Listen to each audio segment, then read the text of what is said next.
Bonjour, bienvenue à bord de Kauna. Aujourd'hui nous avons une panne de pilote automatique avec des messages d'erreur et le pilote qui se met à sauter. Donc on a équipé d'un NKE dernière génération et d'un vérin Raymarine. Donc voilà, je vais vous montrer la procédure pour réparer le pilote automatique. Alors la première étape c'est de disjoncter tout ce qui est pilote, donc ne pas oublier de disjoncter donc, le multi-display, mais aussi le vérin. Généralement il y a deux disjoncteurs, une partie vérin et une partie pilote auto. Donc vraiment tout éteindre pour pas prendre le courant pendant la manip et le démontage.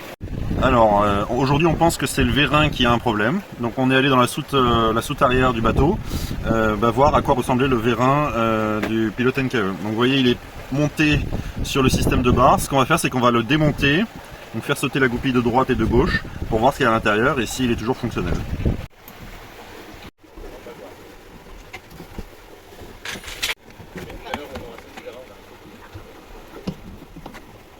Voilà, on vient de sortir le vérin de la soute à voile. Donc vous voyez, on a fait sortir l'axe derrière qui le tenait d'un côté.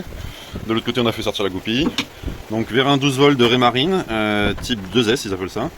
Donc il y a 3 fils qui l'alimentent, la puissance et un câble de commande. Voilà. Le démontage va consister à enlever les deux vis du capot et on va vous filmer tout ça.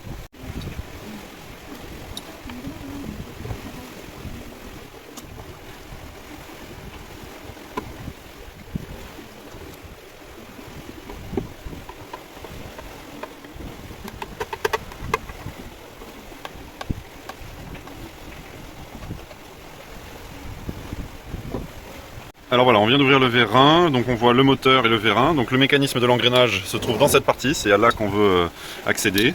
Donc il va falloir démonter les 4 vis des angles que vous voyez ici. Mais attention, ne pas se faire avoir, il faut aussi démonter ces tiges ici qui font partie du carter du capot.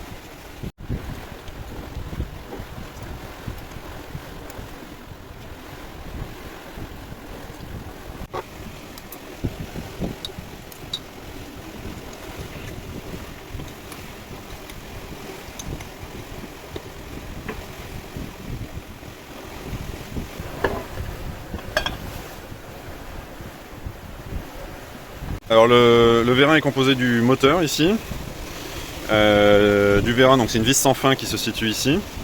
Et ici on a le mécanisme d'embrayage et de transmission de puissance.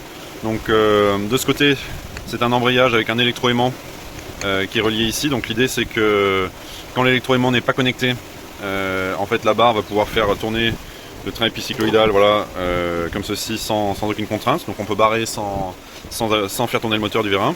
Par contre dès que l'électroaimant s'active, on vient figer ça. Là le vérin ne bouge plus et c'est la courroie qui vient entraîner le système. Donc là on a ouvert le vérin, il se trouvait qu'il y avait énormément de poudre noire à l'intérieur, on a tout nettoyé.